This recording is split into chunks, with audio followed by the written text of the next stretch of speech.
This is my Physics 2211 Lab 4 oscillation. So basically the goal of this lab was to compare the tracker experimental data from a video of a mass that was oscillating on a spring to the glow script computational model of the coded modeled motion. Along with this, we plotted the energy involved in the system to see the energy changes.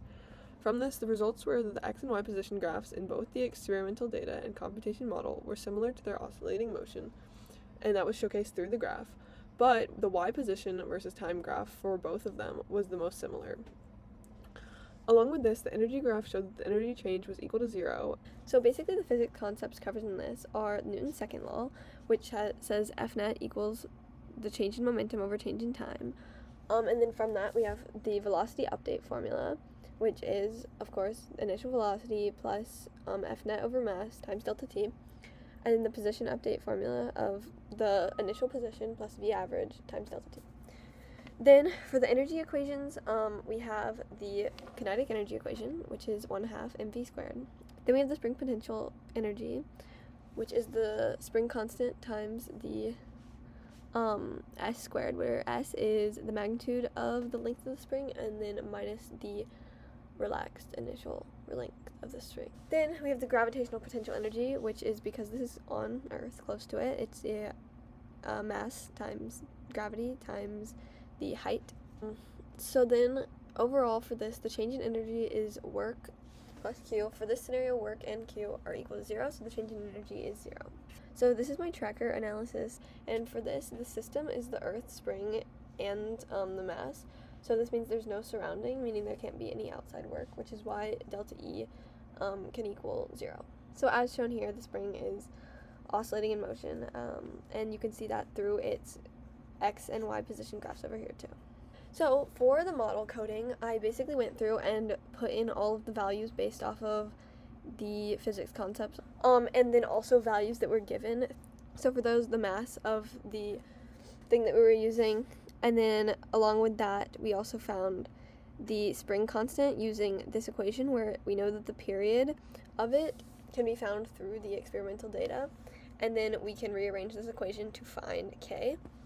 Along with that, you can find the relaxed length of the spring using that F net is going to equal 0, and we know how to find the gravitational force, which is negative mg, and then the spring force, which is the spring constant times the magnitude of L minus the initial relaxed length of the spring, which is what we're finding. So this is the rearranged equation here. And then for the position, the initial conditions, I just used my experimental data for that.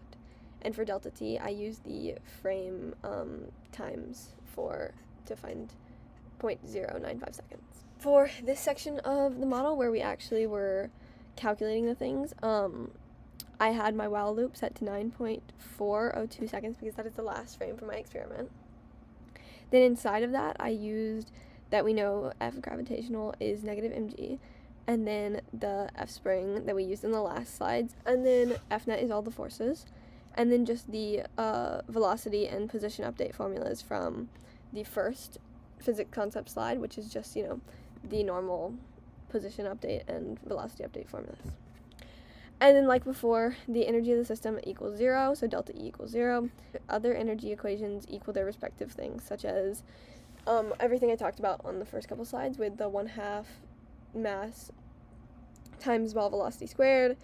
Then delta K is the initial minus this.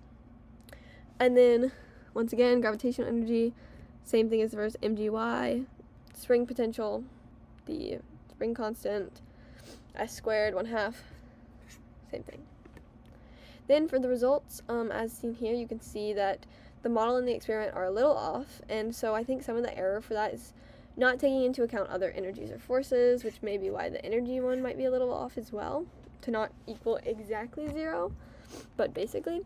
And then also for the x and y, I think my main problem specifically was not always tracking the center of mass, just because I'm really bad at that.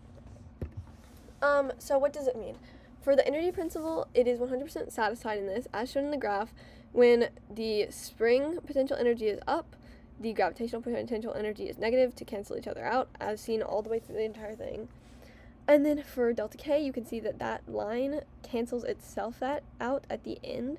So by the end of the experiment, delta K is going to equal 0. For the oscillation periods, I found that the x position graph period was about 1.519 seconds, and then for y, it was about 1.709 seconds. So this difference is about 0.19 seconds, and this may just be due to incorrect tracking. Just like I said before, I am not very good at using trackers, so human error or other forces like drag forces. So yes, thank you for watching this, and have a great day. Bye!